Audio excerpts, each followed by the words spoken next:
All right, welcome in everyone to this deep dive. We're going to be really digging into an article today by senior technical writer Curt Robbins. Oh, yeah, I saw this one. Yeah, it's called Helping Junior Technical Writers. Hmm. It was published on February 2nd. And, it's really packed with insights, especially if you're in the technical writing world. Yeah, and you know what I thought was really interesting about it was that, Curt Robbins, he's not just some random blogger. Yeah, The guy has worked with giants. We're talking Microsoft, FedEx, Wells Fargo, huge names. even Northrop Grumman. And what really caught my eye was how Robbins tackles this like blurring line between junior and senior writers, Yeah. especially in the tech world. Right, And he's basically saying that everyone needs to be a lifelong learner, right. which I thought was really interesting. Yeah. And he even says, the rapid pace of technology and resulting disruption requires all technical writers and documentation specialists to be lifelong learners. But what does that actually look like? Like, what skills should we be prioritizing? Well, I think he's spot on about the lifelong learning thing, first of all. Yeah. If you think about it, Robbins started his career in high school. And so he's seen firsthand how technology can just completely reshape what a technical writer needs to know. And then there's this whole other world of like AI content strategy that's popping up. Oh, gosh, don't even get me started. I know AI is changing everything, even like user manuals. You might need to like design interactive tutorials now that are powered by AI instead of just having static text. That's a whole new skill set. Okay, you're making me feel like I need to go back to school. Yeah. But Robbins also talks about how he got his start, internship at Nationwide Insurance. So it's an interesting path. But how does that apply to people who are switching careers later in life? Some of our listeners might be in their 40s and 50s thinking, is it too late for me to become a technical writer? Yeah. Well, and that's where things get really fascinating, I think, because while starting young is great, Robbins really emphasizes, welcoming junior writers of all ages. Okay. He's actually worked with people who are in their 40s and 50s who transition from completely different fields. And honestly, their experience is often their biggest asset. Oh, interesting. So like someone coming from healthcare could be amazing at explaining complex medical software. Precisely. They already have that deep understanding of the industry jargon and what users actually need. They just need to like layer on those technical writing skills.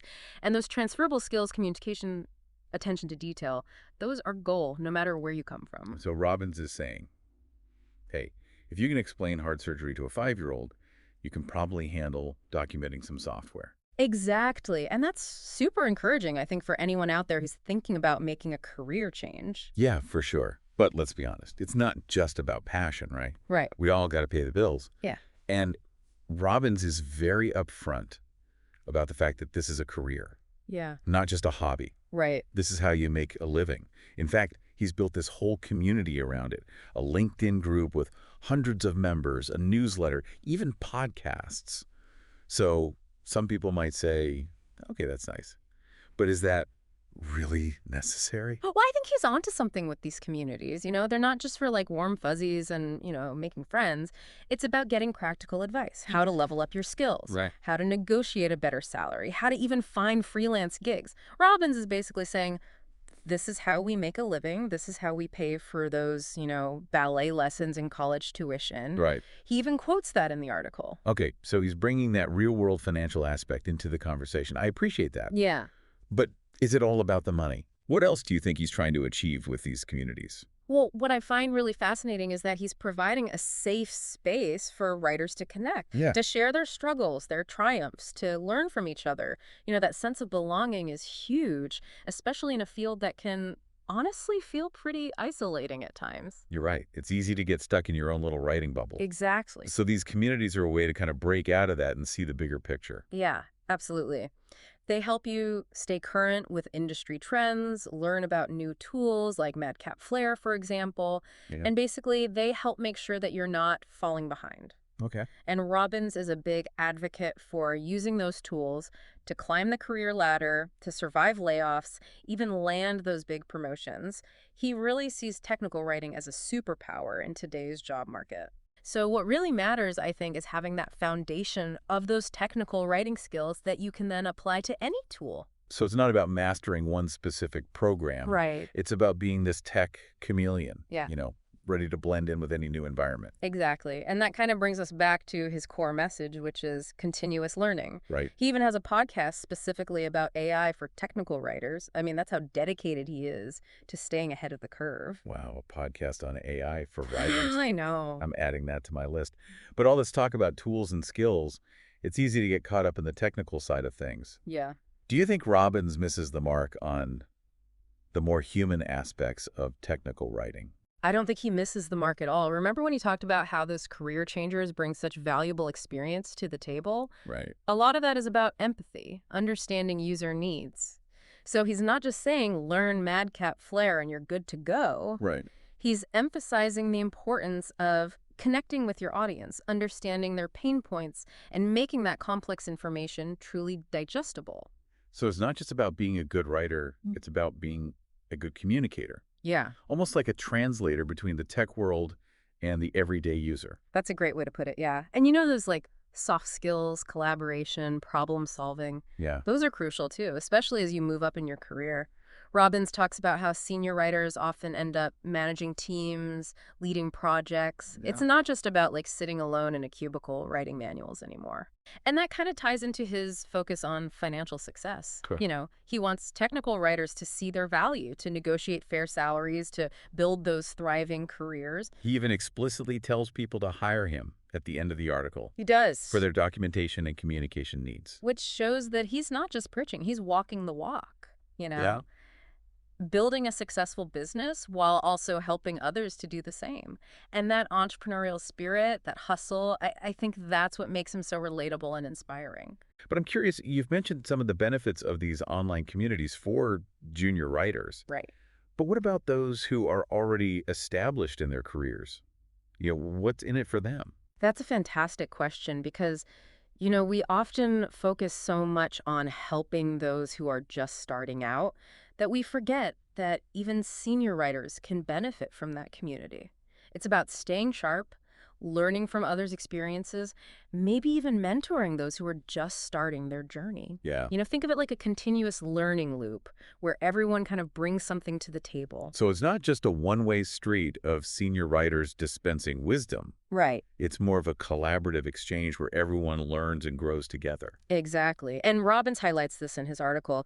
He's not just trying to create an army of junior technical writers. Okay. He's fostering a community where everyone can thrive regardless of their experience level. So it's like he's creating a support system, a network of people who understand the unique challenges and rewards of this field. Absolutely. And that's something that is often missing in the corporate world. Yeah. I'm really appreciating Robbins' holistic approach. He's addressing the technical skills, Yeah. the business savvy, and now this human element of community and connection. Yeah.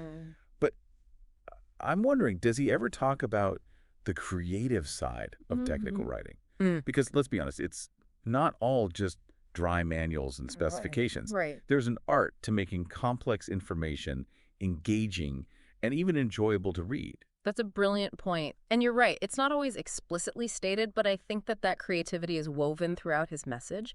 Remember that quote about like explaining heart surgery to a 5-year-old? Right. That takes imagination and a certain flair for storytelling. You're right. It's about finding that perfect analogy, crafting a compelling narrative, even injecting a little humor where appropriate. Because if you can make someone smile while reading a technical document, I mean, you've really achieved something special. Absolutely. And I think Robbins would agree. He's not just churning out robots who can spit out technical jargon. He's encouraging writers to find their own voice, their own style, and to bring a bit of their own personality to their work. Because at the end of the day, we're all just humans trying to communicate with other humans. Yeah. And sometimes a little bit of personality goes a long way. Okay, I'm sold. I'm ready to join Robin's community and embrace my inner technical writing rock star. Me too. But before we get too carried away, let's bring it back to our listener. If they could only take away one thing from this deep dive, what would it be? That's a tough one. But I think the most important takeaway is that technical writing is a field with immense potential, regardless of your background or your experience. It's about continuous learning, embracing new technologies, and finding that sweet spot between technical expertise and human connection. Beautifully said. And it's a message that resonates deeply, especially in today's rapidly changing world.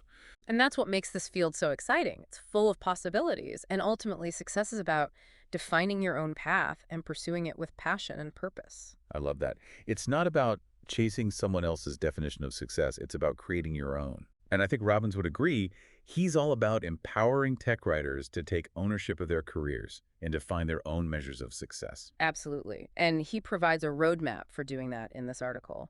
The skills to master, the communities to join, even the mindset to adopt. So he's not just telling you what to do, he's showing you how to do it. Robbins ends his article with a call to action. He urges readers to connect with him, join his communities, and even consider hiring him for their documentation needs. Wow. It's clear that he's passionate about helping others succeed in this field. And that passion is contagious. Yeah. I don't know about you, but I'm feeling inspired to level up my own technical writing game. Me too. And I hope our listeners are feeling that same spark of inspiration. We've talked about the blurring lines between junior and senior writers, the essential skills for staying ahead of the curve, the power of community, and the importance of defining your own version of success. That's a wrap on this deep dive. Thank you for joining us.